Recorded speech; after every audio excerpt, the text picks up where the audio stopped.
unknown. Even for me, before August, I couldn't have told you what Kratom was. Dangerous. Just because it comes in a plant and it's natural doesn't necessarily mean it's safe. And hiding in plain sight. They think that it's okay because it's at the store and it's legal and it's an herb, so it's not that bad.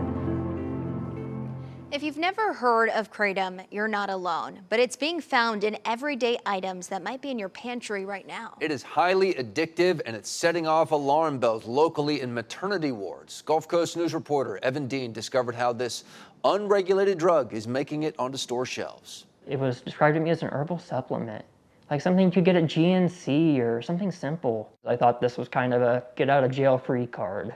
Blake Goucher struggled with drug addiction for years. The last time he slipped, it was Kratom, of all things, that led to his relapse. I got to the point where I couldn't go 45 minutes without taking a dose or I would be dope sick. I really reached a point where I decided Kratom wasn't enough anymore.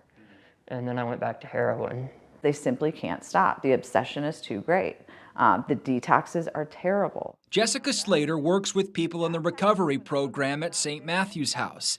She's seen Kratom lead people back to harder drugs, which then led to overdoses and even deaths. They're no longer here because of it starting with a Kratom addiction. We are losing people. When it comes to addiction, it's life or death. It has been proven to be highly addictive. Last year, Florida Attorney General James Uthmeier banned the sale of what's known as 7-OH. It's a compound found naturally in the Kratom plant, but has been synthesized and concentrated to make it more potent. Up to 13 times more potent than morphine.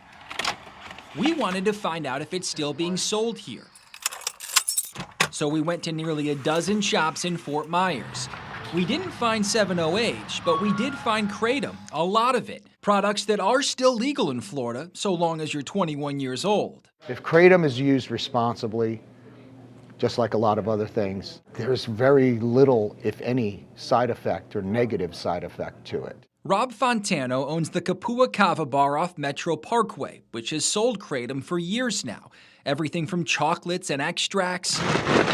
This is our famous Riptide. To also freshly made drinks. It helps with back pain, sometimes helps with sleep. I've known countless people that have used it to get off of opiates. People have very positive, some even life-changing benefits from using this. Nikki Brown has used Kratom here for 3 years. She says it helps with anxiety and has become a better alternative to alcohol. I can have a tea and still interact normally as myself. There's not this alter ego that takes over. I don't want anything to do with anything that's been manipulated by man, by science. Fontano says he refused to sell 7-OH when it was legal and says everything he does sell is lab tested. It's not being, shoveled into bags in somebody's garage. These chemicals have effects that we don't know yet. And we need to study more. Lee Health Doctor Dave Andraco says more research is needed with Kratom. That's why the FDA warns people against using it, no matter the type. It has no regulation from the FDA or from our federal agencies. So when you go to the gas station and you purchase it, you really don't know what you're getting. Now, doctors at Lee Health have an entirely new concern with Kratom. Even the nurses who are so acutely in tune with our babies, what's going on? Lauren Habel is the OB nursing director at Health Park Medical Center. In recent months, they've seen a handful of unique cases. Newborns showing withdrawal symptoms that they couldn't explain before ultimately tying it to Kratom. High-pitched cry, excessive sneezing, inconsolable crying. They don't want to eat. Those can be dangerous left untreated. It can lead to seizures. The hospital system is now working to warn people, especially pregnant women. Moms have been hurt. It's been heartbreaking. I mean, some have just cried because they really did not connect this herbal supplement to the fact that it could harm their baby. My life was miserable because of it. Blake Goucher hopes his story can also be a warning. Thanks to St. Matthew's House, he's come out the other side.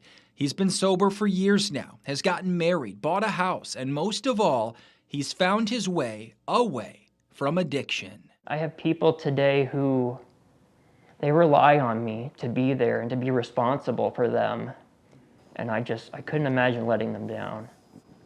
There's brand new legislation that would make 7-OH a Schedule I drug, and other legislation that would tighten regulations on Kratom as a whole in Florida. The bills still have a long way to go, but we will be watching them. In the studio, I'm investigator Evan Dean.